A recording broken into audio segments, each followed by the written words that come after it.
রাজশাহী বিশ্ববিদ্যালয়ে ভর্তিতে বাতিল হওয়া শিক্ষক কর্মকর্তা কর্মচারীর সন্তানদের পোষ্য কোটা পুনর্বহালের দাবিতে অবস্থান ধর্মঘট পালন করছেন কর্মকর্তা কর্মচারীরা। তৃতীয় দিনের মতো সকাল ৯টা থেকে বিকাল ৪টা পর্যন্ত প্রশাসন ভবনের পাশে লিচুতলায় পুনর্দিবস এই কর্মবিরতি কর্মসূচি পালিত হয়। এ সময় কর্মকর্তা কর্মচারীরা বলেন, বিশ্ববিদ্যালয়ে কর্মরতদের জন্য চালু থাকা পোষ্য কোটা সহ সকল প্রাতিষ্ঠানিক সুবিধা অব্যাহত রাখতে হবে। আজকের মধ্যে দাবি আদায় না হলে কাল সকাল 11টায় অফিসার্স সমিতির কার্যালয়ে শিক্ষক কর্মকর্তা ও কর্মচারীদের নিয়ে বিশেষ সভা অনুষ্ঠিত হবে। ওই সভা থেকে পরবর্তী কর্মসূচি ঘোষণা করা হবে, জানিয়েছেন রাবির অফিসার সমিতির ভারপ্রাপ্ত সভাপতি মুক্তার হোসেন।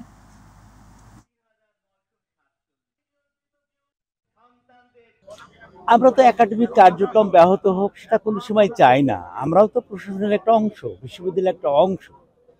কিন্তু যদি আমরা অধিকার থেকে বঞ্চিত হই তাহলে সেক্ষেত্রে আমাদের আন্দোলন কর্মসূচি, ভর্তি পরীক্ষা বা অন্য কিছু এইসব দেখার সুযোগ খুব কম। এরপরও আমরা চেষ্টা করব যে, আমার মনে হয় যে এর মধ্যে বিশ্ববিদ্যালয় সর্বোচ্চ প্রশাসনের এই ব্যাপারে বোধোদয় হবেন এবং আমাদের ন্যায্য দাবি মানে। রাষ্ট্র সকল মানুষের সমান অধিকার নিশ্চিত করবে, সে লক্ষ্যে আমরা বৈষম্য বিরোধী আন্দোলন গড়ে তুলেছি, মন্তব্য করেছেন জাতীয় নাগরিক কমিটির মুখ্য সংগঠক সার্জিস আলম। জুলাই বিপ্লবের ঘোষণাপত্রে ৭ দফা দাবি অন্তর্ভুক্ত করার দাবি জানিয়ে নরসিংদীতে সাধারণ মানুষের মাঝে প্রচারণা ও দাবি সম্বলিত লিফলেট বিতরণ করার সময় সংক্ষিপ্ত বক্তৃতায় একথা বলেছেন তিনি। দুপুরে নরসিংদী শিবপুর উপজেলার গোল চত্বর থেকে এই প্রচারণা শুরু করেন তিনি। সারাদিনব্যাপী জেলার বিভিন্ন স্থানে প্রচারণা ও লিফলেট বিতরণ করা হবে, জানিয়েছেন বৈষম্য বিরোধী ছাত্র আন্দোলন ও জাতীয় নাগরিক কমিটির নেতৃবৃন্দ। Ashulia Titas gas transmission and distribution PLC অভিযান চালিয়ে ৫ শতাধিক বাসাবাড়ির অবৈধ গ্যাস সংযোগ বিচ্ছিন্ন করেছে। সকাল থেকে আশুলিয়া জোনাল বিপণন অফিসার ম্যানেজার প্রকৌশলী আবু সালেহ মোহাম্মদ খাদেম উদ্দিনের নেতৃত্বে ধনাইদ এলাকায় কয়েক কিলোমিটার পর্যন্ত অভিযান চালিয়ে এসব অবৈধ সংযোগ বিচ্ছিন্ন করা হয়। অভিযানে আশুলিয়া জোনাল অফিসের সহকারী প্রকৌশলী মোহাম্মদ আসওয়াদ, উপসহকারী প্রকৌশলী মোহাম্মদ সুমন আলী সহ তিতাসের কারিগরি টিমের সদস্য সহ যে কোনো অপ্রীতিকর পরিস্থিতি মোকাবিলায় থানা পুলিশের সদস্যরাও উপস্থিত ছিলেন। আশুলিয়ার আওতাধীন ধনাইদ তাজপুর এরিয়ায় আমরা উচ্ছেদ অভিযান করছি। এখানে উচ্চ চাপ বিশিষ্ট লাইন থেকে অবৈধভাবে প্লাস্টিক পাইপ দিয়ে তারা বিতরণ নেটওয়ার্ক তৈরি করেছে, যা সম্পূর্ণ অবৈধ এবং বিস্ফোরকের মতো কাজ করবে যদি আমাদের সম্পূর্ণ প্রেসারে যদি এটা অপারেট হয়। এক্ষেত্রে জনগণের জানমাল ঝুঁকিতে থাকবে। আমরা এটা উচ্ছেদ করছি এবং জনগণকে উদ্বুদ্ধ করছি এই বলে যে আমরা সাবধানতা অবলম্বন করব এবং এই ধরনের অবৈধ গ্যাস সংযোগ গ্রহণ করব না। চট্টগ্রাম মেডিকেল কলেজ হাসপাতালের নির্মাণাধীন বার্ন ইউনিটের ভবন নির্মাণের জন্য পাহাড় কাটা নয়, বরং পাহাড়ের কাঠামো পরিবর্তন করা হয়েছে বলে দাবি করেছেন মেডিকেল কলেজ হাসপাতালের পরিচালক ব্রিগেডিয়ার জেনারেল মোহাম্মদ তসলিম উদ্দিন। দুপুরে বার্ন ইউনিট নির্মাণে পাহাড় কাটার অভিযোগ ও প্রকল্পটির অগ্রগতি বিষয়ে অংশীজনদের সাথে মতবিনিময় করে হাসপাতাল কর্তৃপক্ষ। এ সময় প্রকল্পের ভূমিধস এড়াতে পাহাড়ের কাঠামো পরিবর্তন করা হয়েছে বলে দাবি করেন পরিচালক। পাহাড় রক্ষায় আধুনিক প্রযুক্তির ব্যবহার হচ্ছে বলে জানিয়েছে প্রকল্প নির্মাণ প্রতিষ্ঠান।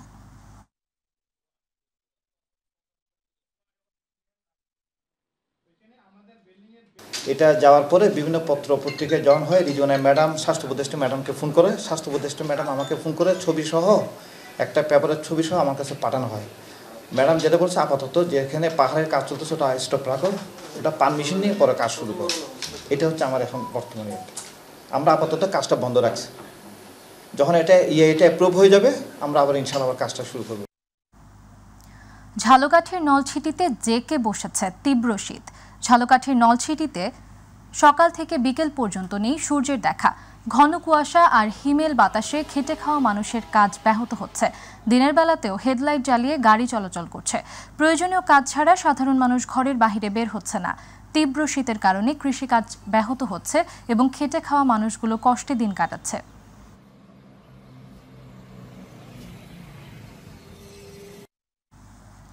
সিরাজগঞ্জের তাড়াশে দেশি গ্রাম ইউনিয়নের কর্ণঘোষ গ্রামের পুকুর ব্যবসায়ী সাইফুল ইসলামের বাড়িতে ডাকাতির ঘটনা ঘটেছে। ডাকাত দল বাড়ির মালিককে হাত পা বেঁধে জিম্মি করে নগদ টাকা ও স্বর্ণালংকার সহ মূল্যবান মালামাল লুট করে নিয়ে যায়। ঘটনার সত্যতা নিশ্চিত করেন তাড়াশ থানার ভারপ্রাপ্ত কর্মকর্তা আসলাম হোসেন। তিনি বলেন, খবর পেয়ে রাতে গিয়ে আমি ঘটনাস্থল পরিদর্শন করেছি। এ বিষয়ে এখনও কোনো থানায় মামলা হয়নি।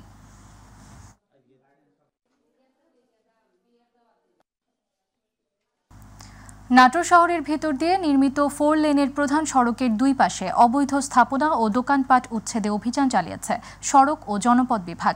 সকাল থেকে সড়ক ও জনপদ বিভাগের নির্বাহী প্রকৌশলী কামরুল হাসান সরকার এবং উপজেলা সহকারী কমিশনার ও নির্বাহী ম্যাজিস্ট্রেট ফরহাদ আহমেদের উপস্থিতিতে এই অভিযান পরিচালনা করা হয়।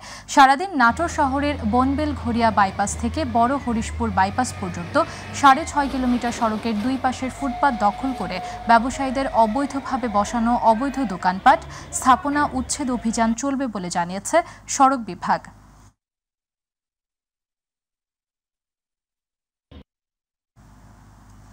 লাভে লোহা বহে আর লাভে লাভ ছাড়া তুলা বহন করা যেন অরণ্যের রোদন। প্রচলিত এই উদাহরণ যেন উল্টো হয়ে দেখা দিয়েছে জামালপুরের তুলা চাষিদের ক্ষেত্রে। স্বল্প খরচে বেশি লাভ পাওয়ায় তুলা চাষে আগ্রহী হয়ে উঠেছে জামালপুরের চাষিরা। তারা বলছেন, সরকারি পৃষ্ঠপোষকতা পেলে এই শিল্প থেকে আয় করা সম্ভব বিপুল পরিমাণ রাজস্ব। প্রতিনিধি শামীম আলমের তথ্যচিত্রে জাহিদ আহমেদ বাবুর রিপোর্ট। লাভে লোহা বয় আর অলাভে তুলাও বহে না। প্রচলিত এই শব্দটি এখন উল্টো হয়ে দেখা দিয়েছে জামালপুরের তুলা চাষিদের ক্ষেত্রে। এই অঞ্চলে স্বল্প খরচে বেশি লাভ পাওয়ার ফলে তুলা চাষে আগ্রহী হয়ে উঠেছে জামালপুরের তুলা চাষিরা। তারা বলছেন, আগের তুলনায় বেচা বিক্রি ভালো হওয়ায় বাড়ছে তুলা চাষের পরিধি। এবছর 300 হেক্টর জমিতে তুলার চাষ হয়েছে। গতবার 295 হেক্টর জমিতে তুলার চাষ ছিল। এবছর 5 হেক্টর বৃদ্ধি পাইছে। আশা করি আগামীতে আরো বৃদ্ধি পাবে। শেষ পর্যায়ে সার, পরিমিত সার এবং কীটনাশক ব্যবহার করার কারণে উপরে ভালো ফল আসছে। বছরের শুরুতে যখন তুলা হয় তখনও যে দামটা থাকে এবং শেষ পর্যায়ে সেই দামটা থাকে। এই জন্যই আমরা প্রত্যেকটা কৃষকই বলা চলে লাভবান। তবে প্রশিক্ষণের পাশাপাশি আর্থিক ও প্রযুক্তিগত সহায়তা পেলে এই শিল্পের বিকাশ হবে বলে মনে করছেন সংশ্লিষ্টরা। আমার জামালপুর জেলায় এবছর 300 হেক্টর জমিতে তুলা চাষ করা হয়েছে। এর মধ্যে 150 জন চাষিকে প্রণোদনা দেওয়া হয়েছে। আমি আশা করতেছি প্রতি বিঘা জমি থেকে কৃষক ভাইরা 15 থেকে 20 মণ হারে ফলন পাবে। তবে সরকারি পৃষ্ঠপোষকতা পেলে এই শিল্প থেকে বিপুল পরিমাণ রাজস্ব আয় করা সম্ভব বলেও মনে করছেন তুলা চাষিরা। আমন তুলে আগামী বছর মধ্যে মাঝখানে বাদ গেছিল, আগামী বছর করছিলাম ওটা ভালো হয়েছে। এবার 1 বিঘা করছি, ফলন ভালো হলো। সামনে 2-3 বিঘা বাড়াতে চেষ্টা করবো। এবার 2.5 পাখি তুলে করছি। এবারে তুলার আবার তালা নম্বর খুব ভালো দেখা যাচ্ছে। এইভাবে মনে করেন যদি লালাই ফলন তো দেয়, সামনে বছর বিঘা 3 করার আশা আছে। তারা বলছেন, তুলা চাষে কৃষকদের উৎসাহী করতে কর্তৃপক্ষ বরাবরের মতোই কার্যকরী ভূমিকা রাখছে। আর তাই আবহাওয়া অনুকূল হওয়ায় তুলার ফলন হয়েছে বাম্পার। জাহিদ আহমেদ বাবু, মাই টিভি। উর্বর মাটি আর অনুকূল আবহাওয়া মানিকগঞ্জে পেঁয়াজ চাষের জন্য বেশ উপযোগী। স্বল্প খরচে অধিক লাভবান হওয়ায় প্রতি বছর বেড়েই চলেছে পেঁয়াজের আবাদ। এ কারণে রবি শস্যের পরিবর্তে জমিতে পেঁয়াজ চাষে ব্যস্ত সময় পার করছেন চাষিরা। পেঁয়াজে লাভবান হওয়ায় দিন দিন পেঁয়াজ চাষে আগ্রহী হচ্ছে চাষিরা। প্রতিনিধি আজিজুল হাকিমের রিপোর্ট, জানাচ্ছেন শামস তাবরিজ উচ্ছ্বাস। স্বল্প খরচে অধিক লাভ হওয়ায় পেঁয়াজ চাষে দিন দিন আগ্রহ বাড়ছে মানিকগঞ্জের কৃষকের। এ কারণে প্রতি বছর বাড়ছে পেঁয়াজের আবাদ। গত বছরের মতো পেঁয়াজের ভালো দামের আশায় জমিতে পেঁয়াজ রোপণ ও পরিচর্যায় ব্যস্ত সময় পার করছেন কৃষানীরা। তবে চারা পেঁয়াজ ও কীটনাশকের দাম বৃদ্ধিতে চিন্তিত পেঁয়াজ চাষিরা। 1 পাখি লাগাইছিলাম, এবার 3 পাখি লাগাচ্ছি। দাম ভালো পাওয়ার কারণে পেঁয়াজের গত বছরের ফলন ভালো পাইছে, লাভ বেশি পাইছে। সংসারের কাজের পাশাপাশি চকের এই কাজ করি যাতে 2 টাকা লাভ থাকে। তো পড়াশোনার পাশাপাশি একটু সাহায্য করতেছি যেন আমাদের খরচটা একটু কম হয়, আমরা বেশি লাভবান হতে পারি। কৃষকরা জানান, ভরা মৌসুমে বাজার দর ভালো থাকায় লাভের আশা করছেন তারা। পাশাপাশি আমদানি বন্ধ সহ সহজ শর্তে ঋণের দাবি জানিয়েছেন কৃষকেরা। খরচের বিষয়ে ট্রাক্টরের বিল, পরিত্রের বিল, তারপর সারটা সবকিছু তো দাম বেশি। এবার পেঁয়াজের আবাদ ভালো। আমরা সকাল থেকে সন্ধ্যা পর্যন্ত আমরা কাজ করি। দাম ভালো হওয়ায় কৃষি কর্মকর্তাদের পরামর্শে পেঁয়াজ চাষে কৃষকদের আগ্রহের কথা তুলে ধরেন এই কৃষি কর্মকর্তা। যে পেঁয়াজের চারা মজুদ আছে এবং কৃষকরা গত বছর পেঁয়াজের দাম ভালো পাওয়াতে উৎসাহিত হয়ে কৃষি বিভাগের পরামর্শে তারা গত বছরের অর্জনকে এবছর ছাড়িয়ে যাবে বলে আমরা আশা করছি। এবছরও কৃষকরা বেশ ভালো ফলন পাবে এবং তাদের কাঙ্ক্ষিত যে মূল্য তারা এটা পাবে বলে আমরা আশা করছি। চলতি মৌসুমে মানিকগঞ্জে ৭টি উপজেলায় ১০,০০০ হেক্টর জমিতে গুটি পেঁয়াজ ও চারা পেঁয়াজ আবাদ হয়েছে। শামস তাবরিজ উচ্ছ্বাস, মাই টিভি নিউজ ডেস্ক।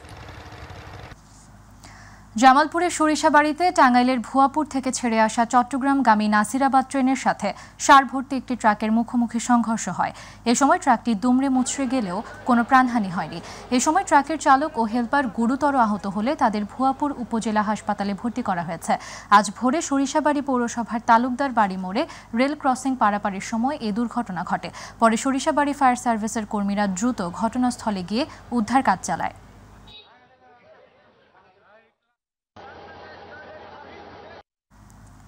ময়মনসিংহে তারুণ্যের উৎসব পালিত হয়েছে।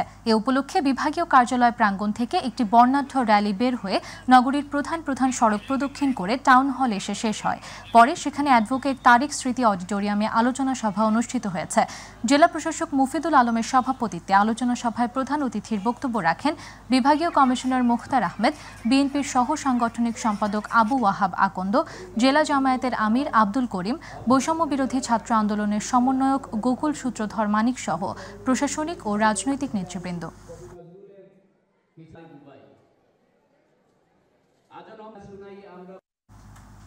যশোর মনিরামপুর উপজেলার ঢাকুরিয়া ইউনিয়নের ৯টি ওয়ার্ডে স্মার্ট জাতীয় পরিচয়পত্র বিতরণ করা হয়েছে। এ সময় প্রধান অতিথি ছিলেন জাতীয় পরিচয় নিবন্ধন অনুবিভাগের মহাপরিচালক ASM হুমায়ুন কবির।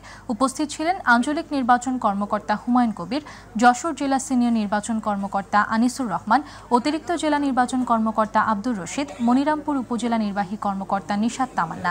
এই ইউনিয়নে গত ৪ জানুয়ারি থেকে শুরু হয়েছে স্মার্ট কার্ড বিতরণ কার্যক্রম। আজ ছিল বিতরণের শেষ দিন।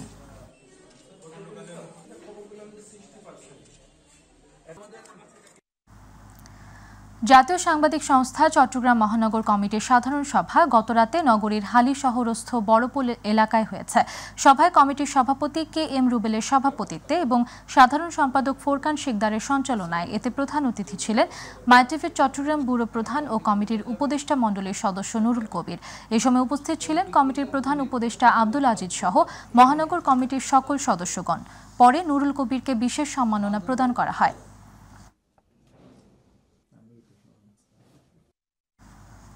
বাংলাদেশ আদর্শ শিক্ষক ফেডারেশন ব্রাহ্মণবাড়িয়া জেলা শাখার আয়োজনে দুস্থ ও অসহায় মানুষের মাঝে শীত বস্ত্র বিতরণ করা হয়েছে। মঙ্গলবার শহরের ভাদুঘরে আল হেরা মিলনায়তনে আয়োজিত অনুষ্ঠানে প্রধান অতিথি ছিলেন অধ্যাপক মোহাম্মদ গোলাম ফারুক। বিশেষ অতিথি ছিলেন ব্রাহ্মণবাড়িয়া টেলিভিশন জার্নালিস্ট অ্যাসোসিয়েশনের সভাপতি আল আমিন শাহিন। ফেডারেশনের জেলা শাখার সভাপতি অধ্যাপক মোহাম্মদ জুনায়েদ হাসানের সভাপতিত্বে এ সময় উপস্থিত ছিলেন সাধারণ সম্পাদক অধ্যাপক মোহাম্মদ আতিকুর রহমান, সহ সাধারণ সম্পাদক অধ্যাপক আক্তার হোসাইন, উপদেষ্টা আমিনুল ইসলাম সহ আরও অনেকে।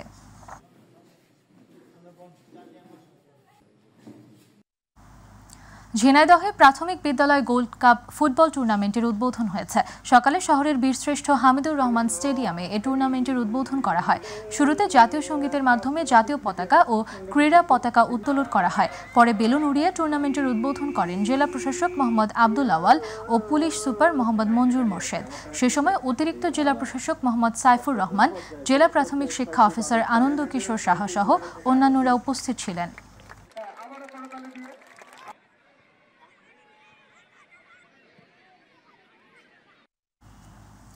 সংবাদ শেষ করব অতিথি পাখির খবর দিয়ে। শীত এলেই আসে অতিথি পাখি, এমন গল্প শুধু জাহাঙ্গীরনগর বিশ্ববিদ্যালয়ের নয়। নড়াইলের কালীপাড়া গ্রামের কৃষি পর্যটন কেন্দ্র অরুণিমা রিসোর্ট গলফ ক্লাবে এই ঘটনা ঘটছে নিয়মিত। সংরক্ষিত এলাকা ঘোষণা করায় দিন দিন বাড়ছে পাখির পরিমাণ। প্রতিনিধি খায়রুল ইসলামের রিপোর্ট, জানাচ্ছেন ইলিয়াস কমল।